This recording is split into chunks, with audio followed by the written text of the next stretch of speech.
Assalamualaikum warahmatullahi wabarakatuh. Perkenalkan, nama saya Angela Primiranda, NIM 1905155551 dari kelas Koperasi 5 Pendidikan Ekonomi Universitas Riau. Di sini saya memenuhi tugas pembuatan video mata kuliah Inovasi Pendidikan Ekonomi, dosen pengampu Bapak Hardi Syamsyabrus, SPD MM. Nah, di sini saya akan membahas materi atau tema inovasi pembelajaran perguruan tinggi di masa pandemi COVID-19. Dunia pendidikan di masa pandemi setahun terakhir ini mengalami perubahan yang sangat signifikan bagi seluruh praktisi pendidikan, baik itu dosen atau guru, anak didik, dan orang tua. Pandemi COVID-19 telah mengganggu proses pembelajaran tatap muka, maka diperlukan solusi untuk menjawab permasalahan tersebut. Nah, pembelajaran secara daring adalah salah satu alternatif yang dapat mengatasi masalah tersebut. Perguruan tinggi di Indonesia juga turut menerapkan sistem pembelajaran jarak jauh. Nah, berbagai inovasi pembelajaran yang dikembangkan sebagai upaya memaksimalkan hasil capaian belajar setiap mahasiswanya, sekaligus bentuk pencegahan dari penyebaran pandemi ini. Nah, inovasi pembelajaran merupakan proses belajar yang dirancang, dikembangkan, dan dikelola secara kreatif dengan menerapkan pendekatan multi ke arah yang lebih baik. Itu untuk menciptakan suasana dan proses pembelajaran yang kondusif bagi peserta didik. Selanjutnya, pertama, dampak COVID-19 bagi perguruan tinggi, di mana pandemi COVID-19 yang terjadi di Indonesia telah memberikan dampak bagi penyelenggaraan pendidikan tinggi baik secara langsung maupun secara tidak langsung. Nah, proses pembelajaran yang menjadi bagian inti dari pendidikan tinggi menjadi harus dihentikan secara tatap muka dikarenakan adanya kerumunan di lingkungan kampus dapat menjadi potensi penyebaran COVID-19.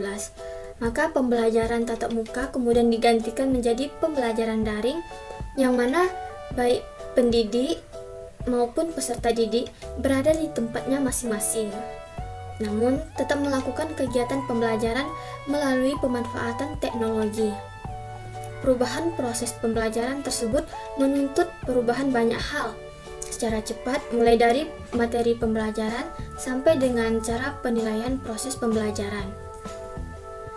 Para tenaga pendidik dan tenaga kependidikan harus memformulasikan proses pembelajaran daring agar dapat terlaksana dengan baik dan dapat mencapai hasil yang diinginkan. Perubahan tersebut di satu sisi memberi kesempatan bagi kebutuhan akan pembelajaran daring yang selama ini kurang dioptimalkan.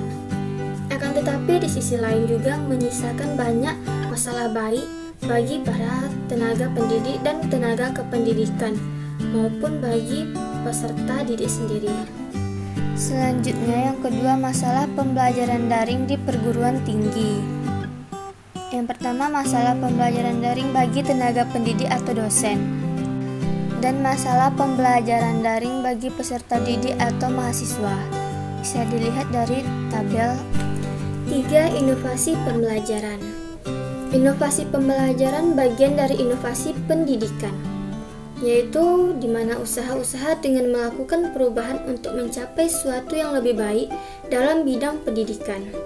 Nah, dalam melakukan inovasi pembelajaran, tentu tidak akan terlepas dari komponen-komponen pembelajaran itu sendiri, teori-teori pembelajaran maupun kebijakan penerapan kurikulum yang berdampak pada orientasi pembelajaran.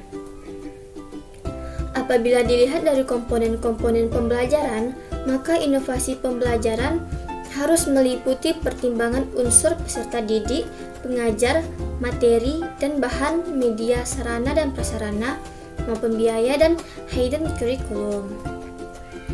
Pada dasarnya, peserta didik tidak hanya belajar dari materi dan bahan ajar yang disampaikan. Pada dasarnya, peserta didik tidak hanya belajar dari materi dan bahan ajar yang disampaikan oleh pengajar di dalam kelas. Keseluruhan lingkungan sekolah, interaksi antar peserta didik, dan antar pengajar dengan peserta didik. Budaya sekolah bahkan lingkungan tempat tinggal peserta didik amat sangat mempengaruhi proses pembelajaran. Inovasi dikatakan berhasil bila berdampak positif bagi proses pembelajaran peserta didik. Berbagai pihak khususnya para pendidik di perguruan tinggi, telah melakukan berbagai upaya inovasi pembelajaran agar dapat menyelenggarakan proses pembelajaran daring di masa pandemi COVID-19. Antara satu pendidik dengan pendidik lainnya memiliki inovasi yang berbeda. Hal ini didasarkan kepada isu dan potensi yang berkaitan dengan kegiatan proses pembelajaran yang tengah dilaksanakan masing-masing. Pembelajaran dalam konteks pendidikan merupakan hal yang sangat penting diperhatikan keefektifannya. Kondisi inilah yang disikapi oleh para pendidik sebagai suatu peluang untuk melakukan inovasi pembelajaran yang tidak selalu harus memaparkan konsep atau teori, tetapi menstimulus peserta didik untuk dapat memahami kondisi dan permasalahan saat ini yang di tengah dihadapi. Nah, beberapa contoh inovasi pembelajaran adalah program belajar jarak jauh atau PJJ atau daring, pembelajaran kontekstual, model pembelajaran aktif, kreatif, efektif, dan menyenangkan, yaitu dengan dalam kurung PAKEM. Inovasi pembelajaran daring perguruan tinggi lebih banyak mengarah ke media pembelajaran yang digunakan. Berbagai aplikasi yang dipakai oleh lembaga sebagai media pembelajaran daring yang mana setiap dosen diberikan akses untuk setiap mata kuliah yang diambilnya. Beberapa perguruan tinggi di Indonesia juga berinovasi meluncurkan sistem and application management untuk memudahkan pelaksanaannya. Kemudian inovasi dalam menyampaikan pelajaran lebih mengarah ke pembelajaran kontekstual, menyusun materi yang lebih didasarkan kepada perkembangan isu kontekstual dan inovasi fleksibilitas interaksi dalam pembelajaran yang tidak terikat kepada waktu, sebagaimana pembelajaran secara tatap muka yang akan memudahkan interaksi antara pendidik dan peserta didik. Hal ini dilakukan guna mengoptimalkan proses pembelajaran secara daring sehingga mampu mencapai tujuan pembelajaran yang telah ditetapkan sebelumnya. Baiklah, sekian dari saya. Apabila terdapat kesalahan kata, mohon dimaafkan. Wassalamualaikum warahmatullahi wabarakatuh.